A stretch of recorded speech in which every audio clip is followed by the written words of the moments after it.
नमस्कार शेतकरी मित्रांनो, स्वागत आहे तुमचं आपल्या ॲग्रिकल्चरिस्ट जीवन या यूट्यूब चॅनलमध्ये।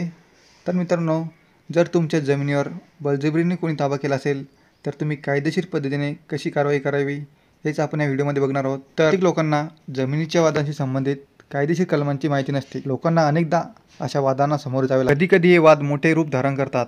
अशा परिस्थितीत जमिनीशी संबंधित बाबींशी संबंधित कायदेशीर तरतूद आणि कलमे काय आहेत हेच आपण जाणून घेणार आहोत। फौजदारी खटल्याशी संबंधित IPCचे कलम 406 बऱ्याच वेळा लोक त्यांच्यावर ठेवलेल्या विश्वासांचा गैरफायदा घेतात। ते त्यांच्यावर असलेल्या विश्वासाचा आणि विश्वासांचा फायदा घेत जमीन किंवा इतर मालमत्तेचा ताबा घेतात।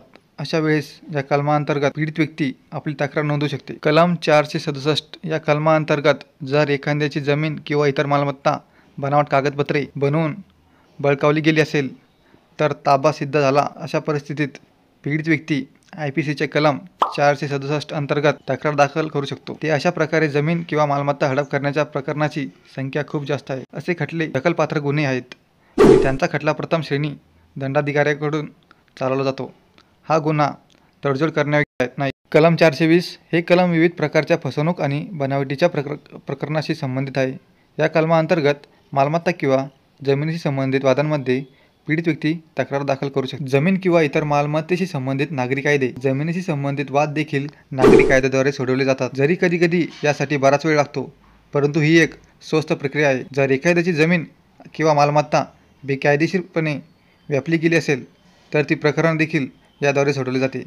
अशा प्रकरणाची चौकशी दिवाण न्यायालयाद्वारे केली जाते। विशिष्ट मदत कायदा 1963 मालमत्तेशी संबंधित प्रकरणामध्ये जलद न्याय मिळवा यासाठी भारतीय संसदेने हा कायदा बनवला होता।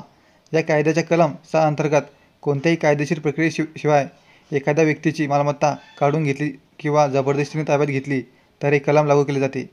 कलम 6 द्वारे पीडितेला सोप्या पद्धतीने जलद न्याय मिळतो।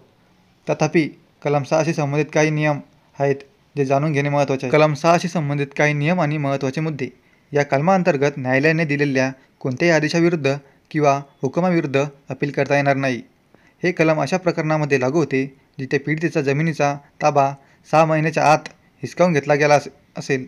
जर 6 महिन्यानंतर गुन्हा दाखल झाला तर कलम 6 अंतर्गत न्याय मिळवण्याऐवजी तो सामान्य दिवाणी प्रक्रियेद्वारे सोडवला जातो।